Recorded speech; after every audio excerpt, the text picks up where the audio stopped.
Hello everyone, it's me Arden Lee. I am back today with another video, and today's video addresses the topic of what can you do when you're getting unintentionally triggered by people who are close to you. How can you either deal with the trigger in the moment by avoiding going to that reactive place, or bringing up that you're triggered in a way that is not going to exacerbate the discussion. This was a question that was posed by one of the members of the Repatterning Parlor, which is the Facebook group that I moderate. And I'm excited to address this today, specifically because what they're saying is that they're being unintentionally triggered by their close friends and family members. So I'm going to dig into that topic a little more. We're going to address how to bring mindfulness to those triggers in the moment. And we're also going to look at a sort of broader view of the problem and a way that we can address that more comprehensively. So all right, before we get into that, of course, as always, I would love to invite you to subscribe to my channel and or like my page, depending on where you are viewing this video, so that you can stay posted on the videos that I post daily. And if you're not yet familiar with me and my work, my name is Arden Lee, and I am the creator of the Repatterning Project. That is an 8-week online course where we hack our beliefs through bringing conscious awareness to our everyday choices. We examine all of our patterns that we've taken on that have imprinted themselves upon us through things like early childhood trauma, things like social conditioning, all of the formative experiences, all of the relationships and friendships and mentorships that we've had throughout our lives that have taught us our ways of being. We bring conscious awareness to those patterns so that we can bring that sovereignty and that choice to which patterns are still serving us that we want to continue, and which ones do we want to rewire, reprogramming, and install new ways of being from that place of choice and conscious awareness. So if that sounds like something you're into, go ahead and check out the description box to this video, where I have left a link to a free PDF guide about the Repatterning Project, so you can learn a little bit more about what it is that we do. And I also have a link to the Repatterning Parlor, which is the group that I moderate on Facebook, and that is full of like-minded individuals who are all coming together to support each other on their pathways toward personal growth and success. And as you know, when you're on that path of personal development, it's incredibly important to surround yourself with people who are assimilating the same kind of beliefs that you yourself want to take on, right? You want to surround yourself with the people that you most want to be like. So if you're looking for that kind of support that is so important, don't go it alone. Come and join us. We would love to welcome you into the fold. All right, so let's talk a little bit about this idea of having unintentional triggers come up during conversations. So often our friends and family members can be so well intentioned with wanting us, wanting to help us, wanting us to feel better, wanting to be helpful, and they just don't necessarily know how to do it, because your average person walking around the world is not trauma informed. You've been watching these videos, so you probably know by now. You've probably heard of, the different trauma responses out there that exist, flight, fight, freeze, fawn, faint, you know what these things are, what they look like. And as a result of your doing this work, this deep dive into how our bodies respond to triggers, anxiety, stress, trauma, you're able to approach things with more empathy. But if you're just someone who's kind of walking around in their life with very little conscious awareness of how these things work, you can say things that you think are really well intentioned that absolutely land in the worst way possible. Just the other day, there was a young woman who was speaking to me and said, since I've walked in the door to this event tonight, I've had about, 3 or 4 of my friends tell me what I should be doing in the way that I'm dressing or whatever, because, I don't feel great about myself right now. And they think that they're being helpful, but I just feel worse and worse and worse. They think that they're giving me helpful suggestions, and all that I'm hearing is that I already feel bad about myself, and they're actually making it worse by suggesting that whatever I'm doing or choosing in this moment isn't good enough. They're trying to give me suggestions on how to improve. And I don't want that. I actually just want to feel good right now. I want to feel okay, right? So this happens all the time. People will be like, oh, you should do this, you should do that, right? Gee, have you tried CBD oil? You know, universal remedy for everything nowadays, apparently. I'm not knocking it. I use CBD oil sometimes. But it's one of those things where it's like people tend to not know how to be helpful. So the original question was about how do we respond to a trigger in the moment without being reactive. And if you've been watching these videos for a little while, you may already know what I'm going to say. So I'm not going to belabor this particular point in this video. I'm going to go over it really quickly, but then I want to move on to looking at a more comprehensive view of the problem. The short answer to how can you stop being reactive in the moment is to bring more conscious awareness to what it feels like when you're being triggered and to decrease your turnaround time before you notice. If you notice that your heart is beating, if you feel your pulse come up in your throat, these are all signs that you are having an emotional trigger response. And so you want to get to the point where you're like, oh, if I can feel my pulse here, this is bad. I need to end this conversation, right? I need to be able to say something. Hey, I'm getting triggered right now. Or, I can't be in this conversation. This isn't fun. This isn't cool. Whatever that response is. The problem is, of course, that the person who asked this question is asking, how can I bring that up without exacerbating the situation? And that's a really good question, because when you're dealing with people who don't necessarily understand already how to support you when you're having a triggered response, when they're already trying to make things better but ending up making them worse, if you come back around and say, I'm getting triggered, I can't be in this conversation right now, those same people who were being unhelpful in the first place are often quite likely to continue being unhelpful. And what they're going to say is like, what? Why are you triggered? I was just trying to help you. They'll go on the defensive because they feel like, what? I didn't do anything wrong. I was just trying to say X, Y, Z. It's so easy for people to go on the defensive because when they hear that they've done something to upset you, the first thing they want to do is they want to clear up what their intentions were. Well, of course, as we know, it doesn't matter what their intentions were. Sure, it matters a little bit, right? It matters where their heart was, maybe, but that doesn't mean that their actions haven't still had the impact. It doesn't excuse what they did.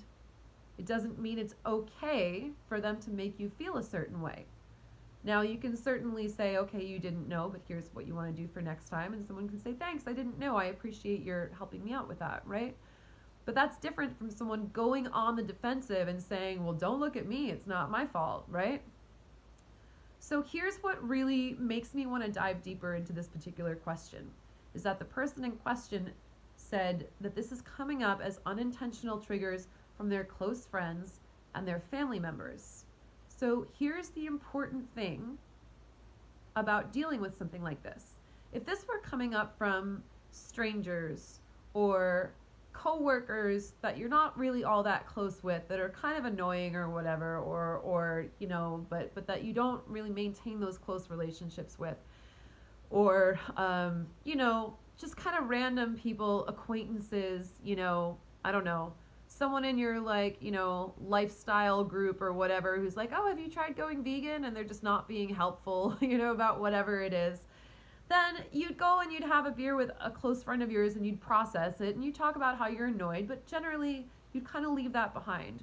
And you'd start to understand that you want to bring those serious issues that really require that advanced level space holding to your close friends and family who you really trust. So the issue here is that there are close friends and family members who have great intentions toward helping you and supporting you, but who aren't going about it in the right way.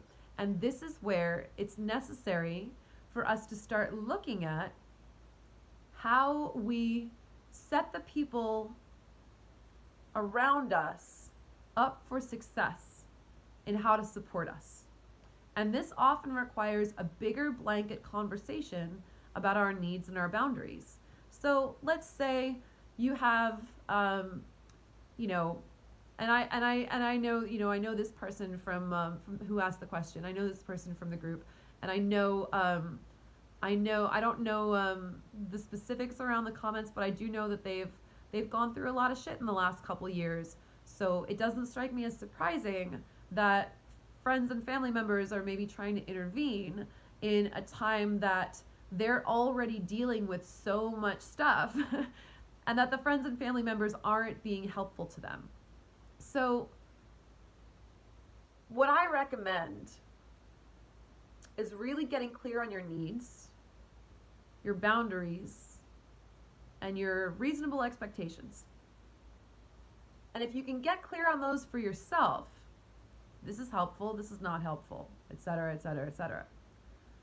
If you can get clear on those things for yourself, then you can start to train those around you how you want to be treated. And that gives them the benefit of the doubt that they do want to help you. That helps them help you. And ideally, you want to do it at a time when you're not already triggered. You don't want to wait until you're mid-conversation with a close friend to say, this is triggering for me, I need to back out of this. Of course, you can do that, and we all hope that people who are close friends are going to understand. But if we really want to be mindful about setting our relationships up for success, then a really proactive thing to do is to be able to have a conversation with the people who are closest to us, preferably, one-on-one with each of them. I've seen people make social media, Facebook posts about it too, like, hey, this is what I'm going through right now and this is what I need, that's great too. But I wouldn't rely on the assumption that someone had come across your Facebook post and actually paid attention to and read it. Half the time we like things and we've only read the first 3 sentences. So what I would really recommend doing is choosing those, 8 to 10 people who are closest to you, who you're going to be relying on for support, and saying, hey, this is what I'm going through right now. This is how I'm feeling. This is what I'm intending for myself. These are the ways that I am looking to move forward from this situation. And this is the kind of support I need. I want, XYZ. I do not want ABC. I need this and I need that, right? There are so many people on Facebook nowadays who, because of this sort of epidemic of people not knowing how to respond to problems, they'll say on their post, like, no advice, please. This, advice is triggering. I'm not looking for advice. I'm looking for support, right? And when we have people in our lives who are those advanced level space holders, then they're actually going to ask, like, hey, are you looking for a solution right now? Or are you looking for, for my perception? Do you want me to reflect back what I see? Or are you just looking to be witnessed? What do you need from me right now? How can I support you? That's a great question for people to ask. But if people in your life don't know how to ask that question, it's often on us to be proactive about the kind of support that we need.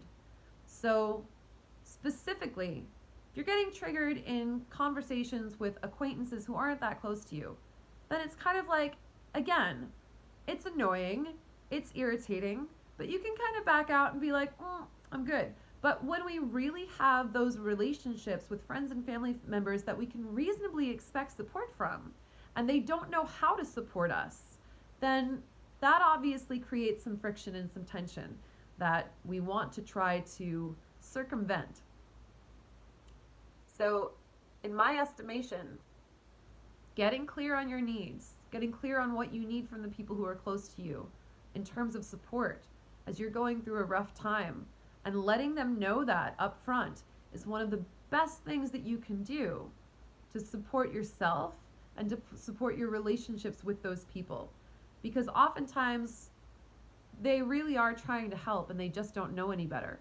And if you let it get to that point, where they're already mid-conversation and it's already triggering you, then yeah, that has the potential to downward spiral. Of course, ultimately, you also want to be able to say, hey, if I get triggered in the middle of a conversation, please know it's not personal.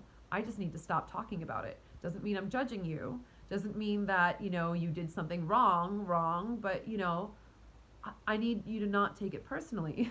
If I need to say, hey, I need to stop talking about this right now, this is stressing me out. And hopefully, the people around you will also listen to that and they'll also adapt to you. But it's going to be so much easier if you manage those expectations up front. So I absolutely recommend to anyone who's going through a rough time, be able to explain to people what you need from them, what you want from them in terms of how they can support you. And that requires you getting super clear on what's helpful to you. I would even write it out. If you can journal it, that would be great. And then you can get super clear on like, hey, these are things that I need. And if there's any of these that you're willing to do for me, it would be super appreciated. That would be such a wonderful way of me receiving support.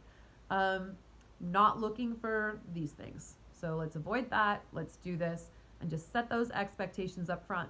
And after a while, you'll really be able to watch for who's listening and who's showing up for you in the way that you're asking them to, and who feels that their own priorities of how they want to show up for you, what they think is helpful to you, who prioritize that over what you actually need. And from there, you can start to practice more discernment around who you really want in your close circle of support. So I hope this was helpful. Come join us in the parlor. We would love to support you as well. I will see you in the next video.